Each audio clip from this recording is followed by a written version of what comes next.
And welcome back, everyone, to Beyond the Forecast. I am Chief Meteorologist Michael Stevens, and today it is hot, it is muggy, but we do have a chance for some stronger storms, possibly even some severe weather. So today what we're going to do is break down a few things that go along with stronger storms and severe weather. First up, meteorologist John Gross is going to break down the acronym S.L.I M.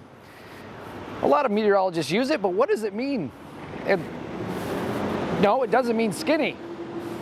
He breaks that down exactly how we see that acronym and what it means to us meteorologists, because it actually leads to severe weather.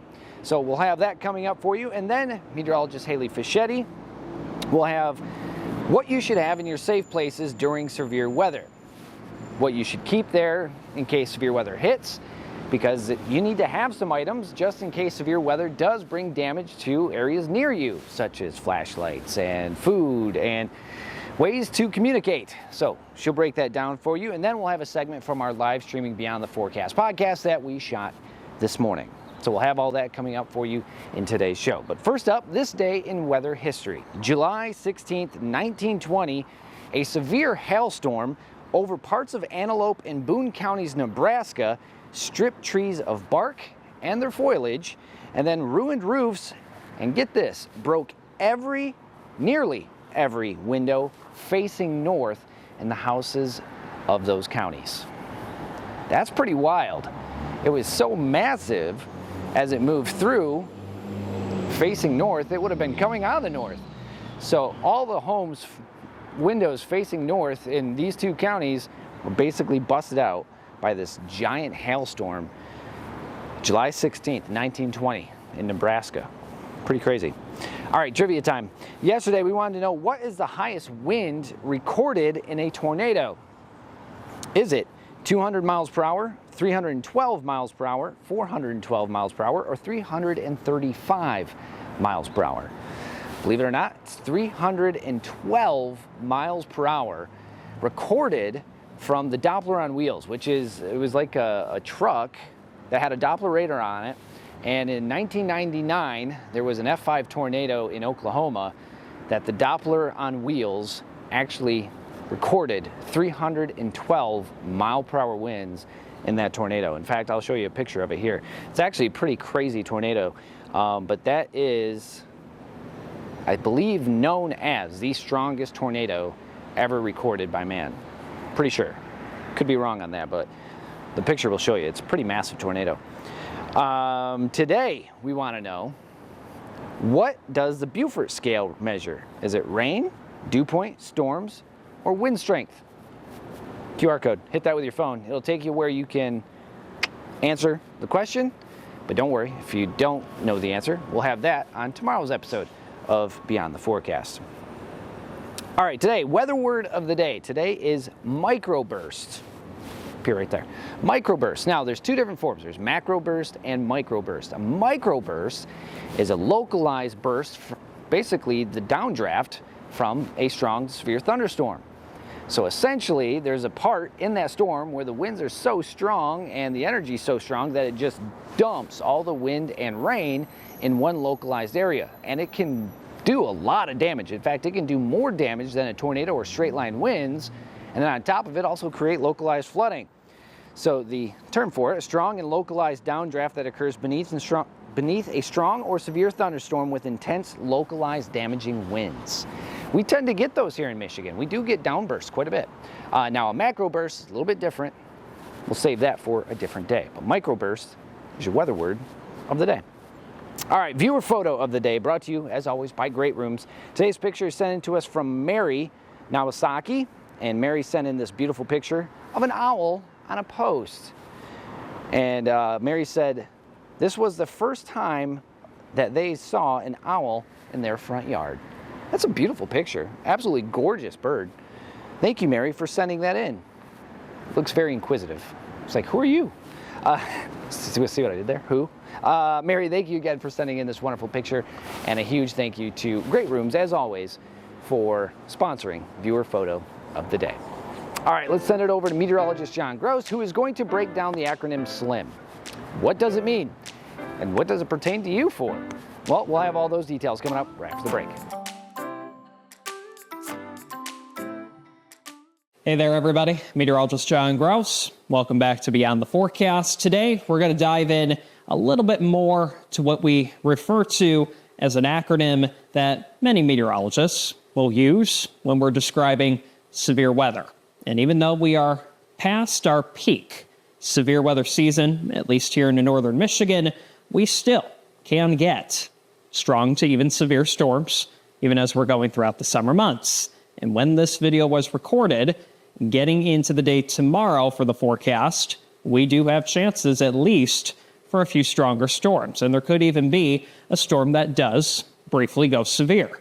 So we just want to go over some things in what we look at on a daily basis when we are forecasting, when we are thinking that the dynamics in the atmosphere are going to at least support the chance not only for thunderstorms and rain, but even severe weather.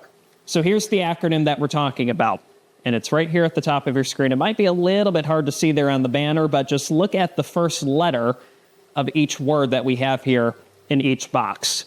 It spells out the word S.L.I.M. So when you're thinking about severe weather, think of the acronym called S.L.I.M. It's the four main ingredients that we need to develop a thunderstorm that can either go strong or even reach severe limits. And the first main one that we need, especially for the severe storm, is going to be what we call shear, otherwise known as vertical wind shear. What do we mean by that?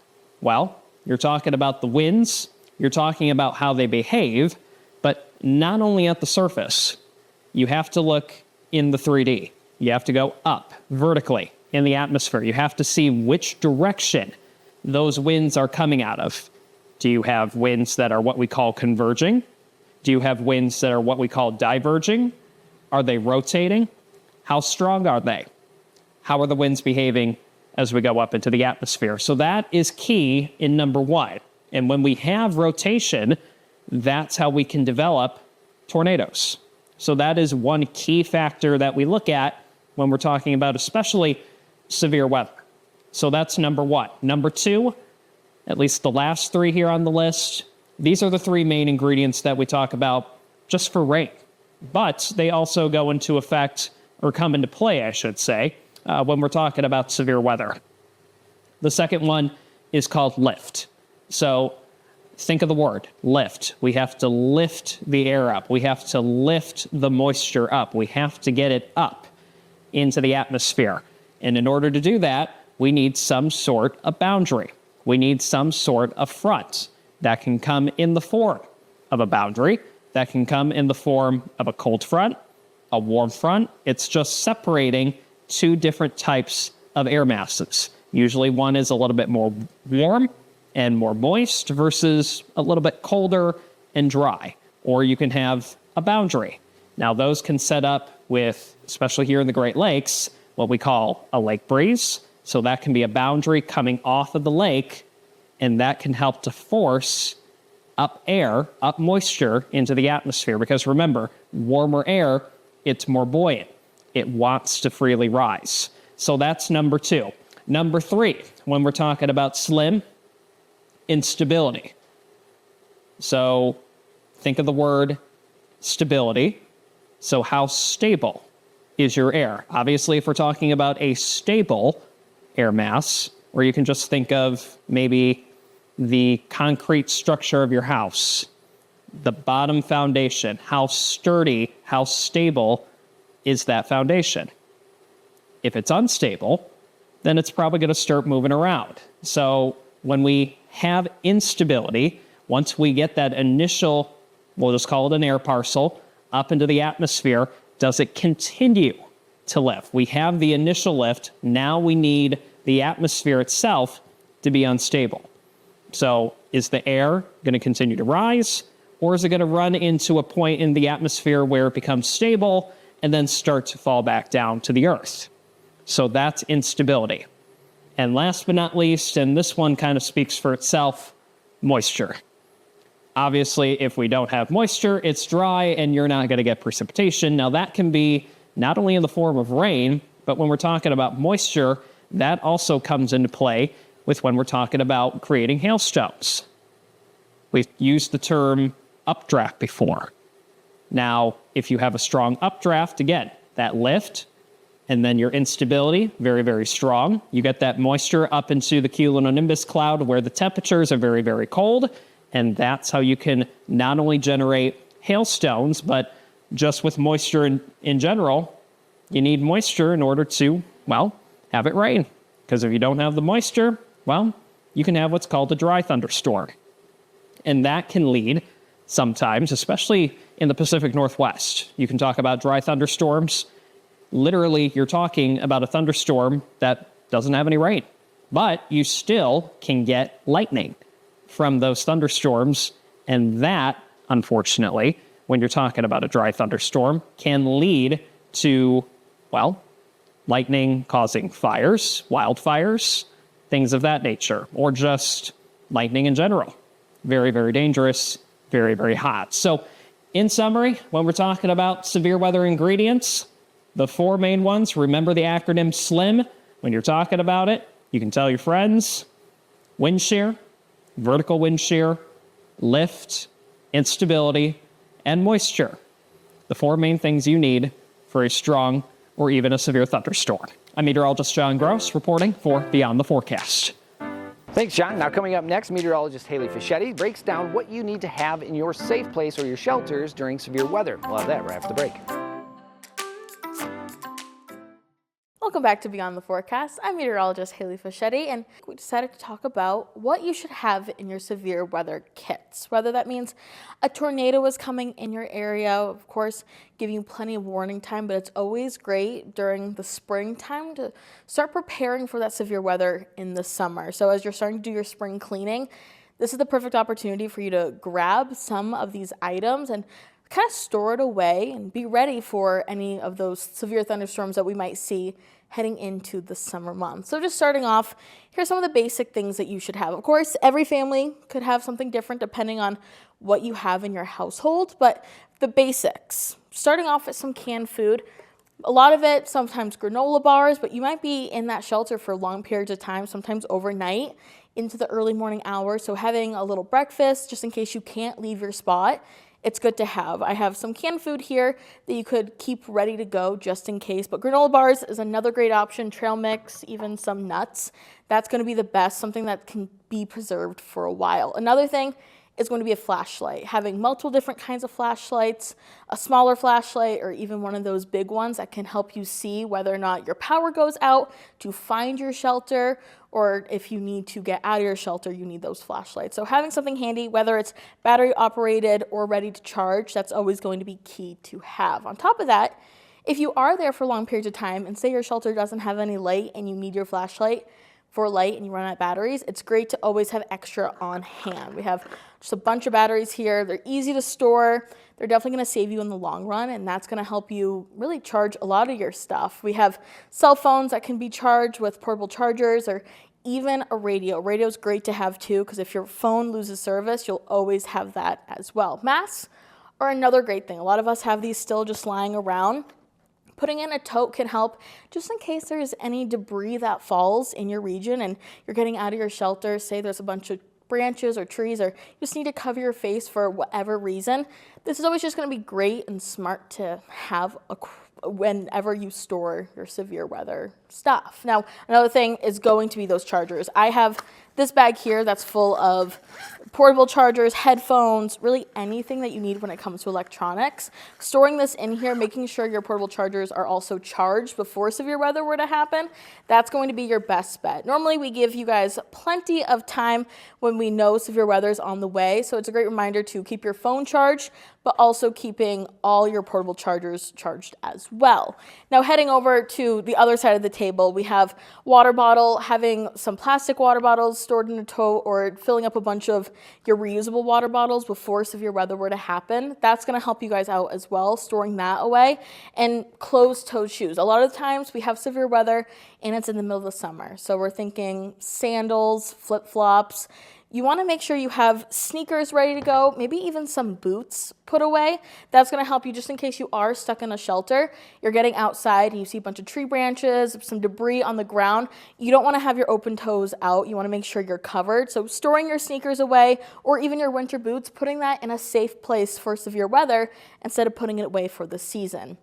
On top of just being safe, it's smart to also have a helmet. I know a lot of us kiddos having a bike helmet, really anything to save. This is Chief Meteorologist Michael Stevens' hockey helmet that he lent me, but having something just put away to help protect yourself just in case something terrible were to happen in your shelter, making sure you're ready to go for anything. Now, when it comes to storing all of this stuff, you want to make sure it's easy to find and easy to carry. Now, usually I have all my stuff in just a smaller tote that I bought from really any store, making sure all that's in there. Really, it's just me, but if you have a bigger family, maybe having multiple totes, or if you have your safe space just in your home, whether it's a basement, a interior bathroom, making sure that's already put in there so you don't have to worry about carrying that as well. Also having it just in a dry spot. You want to make sure it's high up. You can also make sure you have your emergency documents ready to go when we start seeing severe weather pop up more and more, having copies of that and putting it in your safe spot. But that's really all you guys need. Now, of course, we'll have more information online and on Beyond the Forecast. And welcome back, everyone, to Beyond the Forecast. I'm Chief Meteorologist Michael Stevens, and every Tuesday we have Beyond the Forecast live streaming podcast. Unfortunately, yesterday we couldn't have it. So meteorologist Haley Fischetti and I did it this morning, and we talked about the last week that was weather for us, also about cloud seeding, also about the Perseid meteor shower, and really everything that we talked about there, we break up in segments and show you here. But if you want to catch the entire podcast, you can go to the 910 News YouTube channel where it lives forever, or you can go to the 910 News Facebook page or my professional Facebook page and catch it where it lives for a little bit of time. But here's a little bit of what we talked about this morning. Check it out. Fun fact. So last podcast, two podcasts ago, we were talking about lightning bugs. Yes. And Last podcast. yeah, we were talking about, hey, we've been seeing more of them. Believe it or not, I read an article about lightning bugs because it popped up and I was like, oh, look. Just talk about this. Lightning bugs are actually on the decline. But so the article I read said there's no resources or like studies on lightning bugs. I mean, there's no monetary value to lightning bugs, so there's very few resources. there's no reason to research them. Right yes, now there's no for scientists. but they're kind of an oddity because they come and go. Right. So what I took from the article is when you have good soil and very healthy, flourishing plants, you tend to see more lightning bugs. They feed off of it. Yeah. So with our very typical spring, average temperatures, Like what we talked about nice last moisture, episode. and our plants are flourishing. Like my plants, I cannot stress to you how crazy my plants are going at home. Like they are off the hook. But with that, I haven't seen mayflies in our neck of the woods. I know mayflies are still hatching, but Yes. I haven't seen the mayflies in our neck of the woods. No. I haven't seen the June bugs in our neck of the woods. But lightning bugs, which are a type of beetle, have been higher. I've been seeing them at home. Yeah. It's the first time in 15 years in Cadillac that I've seen them in my backyard. Just crazy. So I was like, oh, cool. So Mother Nature's happy. And even a few comments we had said that they definitely saw more of those lightning bugs around compared to past years. And it is because We're good. our soil's really good right now, which makes sense because we've been seeing flourishing blooms across northern Michigan. Do a chat on flowers. Ooh. Flowers. So I'll give you an idea. I should take a picture and share it with you guys when I get home. My wife, I don't know how much Haley plants around I don't. her place. I would say I'm be so real. If we start talking about flowers, I'm gonna know nothing. Our yard has, our backyard has a apple. I don't think maybe it is. But a Honeycrisp apple tree. Cool. We have a lilac tree. And then we don't mow through most of May so we can get milkweeds for, you know, the things that love milkweeds, Right. AKA butterflies. And then we also have a bunch of the purple. And again, you can catch those every Tuesday at 10 a.m. with meteorologist Haley Fischetti and I. And again, apologies for not having it yesterday. We are schedules just got wonky, and they'll continue to get wonky. But we'll be back next Tuesday with more Beyond the Forecast live streaming podcast. So that does it for the show today. Thank you for being with us. Truly do appreciate it. For meteorologist John Gross, meteorologist Haley Fischetti, I'm Chief Meteorologist Michael Stevens. Be good, stay safe, take care. We'll catch you right back here tomorrow for more Beyond the Forecast. Bye, everybody.